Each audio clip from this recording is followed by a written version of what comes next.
गंवार सास की पढ़ी लिखी बहू। हर सास चाहती है कि बहू उसके जैसी बने, लेकिन ये कैसी सास है जो ना सिर्फ बहू जैसा बनना चाहती है बल्कि बहू की बातें भी सुनती है। क्यों? खुद ही देखिए। देखिए माम जी। अरे माम जी नहीं बेटा, माँ जी होता है। वो गंवार बोलते हैं, पढ़ी लिखी लड़कियां मॉम बोलती हैं। मॉम क्या बोलते हैं? माम। गुड। ना बिटिया, गर्मी में गुड़ जो है ना, कम ही हजम होता है। हाँ।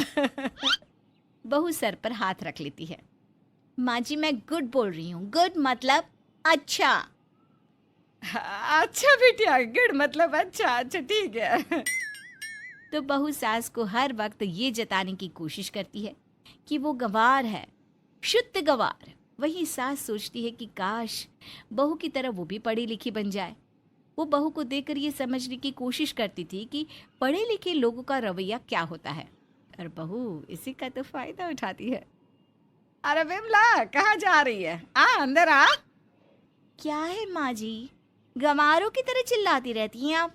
अरे वो विमला है ना, हमारी पड़ोसन, लड़की की शादी करने गाँव गई थी। कैसी रही शादी, क्या लेन देन हुआ, ये सब पूछना होता है ना, तो बुला रही थी। विमला आ जाती है। सास और विमला ढेर सारी बातें करते हैं और फिर विमला चली जाती है। देखो तो कितनी भाग्यवान है, 30,000 महीना कमाता है दामाद। एक तो माँ जी किसी की सैलरी नहीं पूछा करिए, गलत होता है। तो गलत होता है? क्या गलत होता है बेटा, क्यों? माँ जी अच्छे पढ़े लिखे समाज में किसी को ना सैलरी बताई जाती है ना किसी की पूछी जाती है, समझी? सास को बहू की बात अच्छी लगती है। वो तो शुरू से ही पढ़ना चाहती थी, लेकिन बहू, मुझे तो लगता है कि मुझे अपनी पढ़ाई फिर से शुरू कर देनी चाहिए। वो क्या है ना, तू भी कितना बताएगी क्या? पढ़ना तो ज़रूरी है ही। आप तो पढ़ती भी इतना है कि आपको ज़्यादा मेहनत नहीं करनी होगी। लेकिन इस उम्र में कौन देगा एडमिशन? बहू बस मुझे ना ऐसे जो स्टाइल मारने वाली पढ़ी लिखी औरतें होती है ना, वैसे ही बनना है। पढ़ाई तो मैं कर लूंगी कैसे भी, लेकिन तौर तरीके तेरे जैसे तू सिखाती रहा कर। वैसे हाँ, बात तो सही है कि इस उम्र में कौन देगा एडमिशन। तभी वहाँ बेटा आ जाता है। क्या माँ, पढ़ना चाहती हो? बिल्कुल पढ़ो। अरे कोई क्या प्राइवेट कॉलेज भाग भाग कर देंगे एडमिशन माँ को, क्यों माँ? सास खुश हो जाती है कि अब तो वो भी पढ़ेगी। अब जल्दी शादी, फिर बच्चे की जिम्मेदारी, इस बीच पढ़ाई कहीं छूट सी गई थी, वो शौक भी पूरा कर लेगी। बहू काम पर जाती है, रात को आती है, खाती पीती और सो जाती है, और घर में कमाई और पैसे का रौब दिखाती रहती है। एक दिन विमला, तू तो मुझे 40 साल से जानती है। शादी के बाद से ही हम दोनों पड़ोसी हैं। मैं नहीं जानूंगी तो कौन जानेगा? अरे हम दोनों की उम्र ही क्या थी जो दोनों शादी होकर इस मोहल्ले में आए थे। तुझसे ना कुछ सलाह चाहिए। अरे बोल ना, हमेशा ही तो हम दोनों एक दूसरे के सलाहकार रहे हैं। बोल क्या हो गया? सारी जिंदगी घर बार में निकाल दिया। शौक था पढ़ाई का तो 10 तक पढ़ा भी, लेकिन फिर तुझे तो पता ही है। हाँ हाँ, अब तो बहू आ गई, अब बेटा भी बच्चा नहीं रहा। फिर क्या कारण है कि तुम पढ़ाई नहीं कर रही हो? सास सारी बात बता देती है। मेरा तो रूटीन अब भी वही है, सुबह का खाना, शाम का खाना, घर की सफाई, ये सब। अरे तो बहू बेटे को बोल घर में कुक रखे, सफाई वाली रखे, दोनों कमा रहे हैं। अब तू पैसा तो लेती नहीं, सुविधा तो ले। और कितना करेगी? और वैसे भी तू तो तेरी बहू जैसा बनना चाहती है ना, तो देख उसे क्या करती है, सिर्फ एक नौकरी। तो तू भी पढ़ाई करती है ना, फिर और कुछ क्यों करे? सास को विमला की बात सही लगती है। वो खाने के टेबल पर बहू बेटे से बात करती है। वो क्या है ना, मैंने कहा था ना कि बहू की तरह मुझे भी पढ़ाई करनी है। तो तुम दोनों तो कमाते हो, तो क्यों ना घर में कुक और काम वाले रख दे।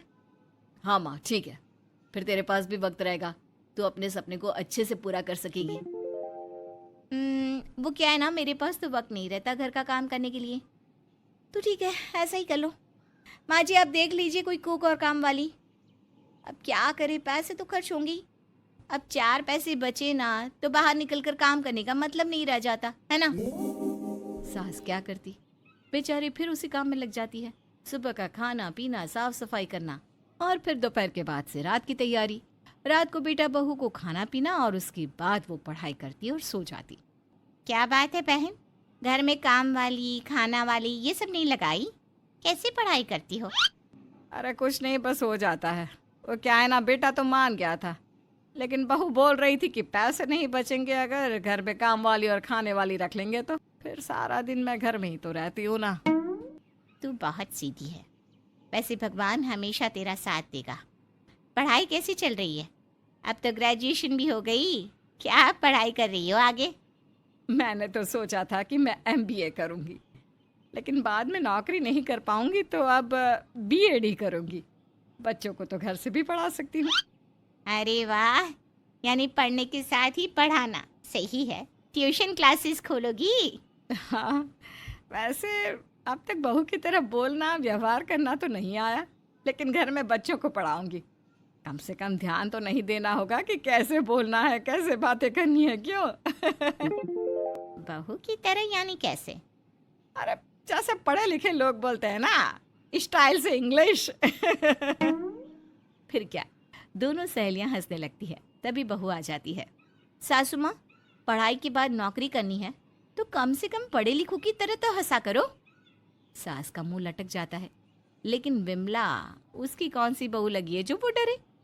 अच्छा जी, तो बहू तू ही बता दे कि पढ़े लिखे लोग कैसे हंसा करते हैं? ऐसे मुंह पर हाथ रखकर धीरे धीरे। बहू हंस रही थी तो दोनों सहेलियां उसे देखकर जोर जोर से हंसने लगती है। देख, तू ना अपनी बहू जैसे ही पढ़े लिखे बनने की कोशिश ना ही कर, बस ज्ञान बटोर। तौर तरीके तेरे ही सही है। अच्छा चलती हूँ मैं। ये विमला मौसी कैसे बोलती है ना माँ जी? इन्हीं के साथ आपने पूरा जीवन बिताया। तभी ना बोलने की तमीज सीखी ना हंसने की। पढ़ने से ही कोई पढ़ा लिखा नहीं हो जाता, तौर तरीके भी होते हैं। एक तो आप जरा खुद को सबसे अलग करिए। पढ़े लिखे लोग ऐसे नहीं घुसते हर किसी की जिंदगी में, समझी? सास को पता नहीं क्यों आज ऐसा लग रहा था कि उसे सिर्फ पढ़ी लिखी बनना है, ना कि बहू की तरह। लेकिन ऐसा क्यों लग रहा है ये समझ में नहीं आ रहा था, क्योंकि वो तो बहू के आने के बाद से ही बहू के तौर तरीके को इतना पसंद करती है कि वो उसी की तरह बनना चाहती थी। अगले रोज, सासू माँ आइए, मैं आपको सिखाती हूँ खाना कैसे खाते हैं, बैठिए। सास बैठ जाती है। बहू देख रही थी कि सास आज उसकी बातों में इतना इंटरेस्ट नहीं ले रही है। क्या हो गया मॉम जी? अब रहने देना, वो क्या है ना, हाथ से नहीं खाती तो पेट नहीं भरता। ये बोलकर सास हाथ से खाना खाने लगती है। बहू को अजीब लगता है। अरे जो सास उसकी तरह दिखना बोलना चाहती थी, उस सास का ऐसा रवैया क्यों? सास खाना खाकर बैठी ही होती है कि उसे जोर से छींक आती है और वो छींक देती है। ओहो माँ जी, ऐसे नहीं छींकते जोर से, मुंह में हाथ रख लेते हैं।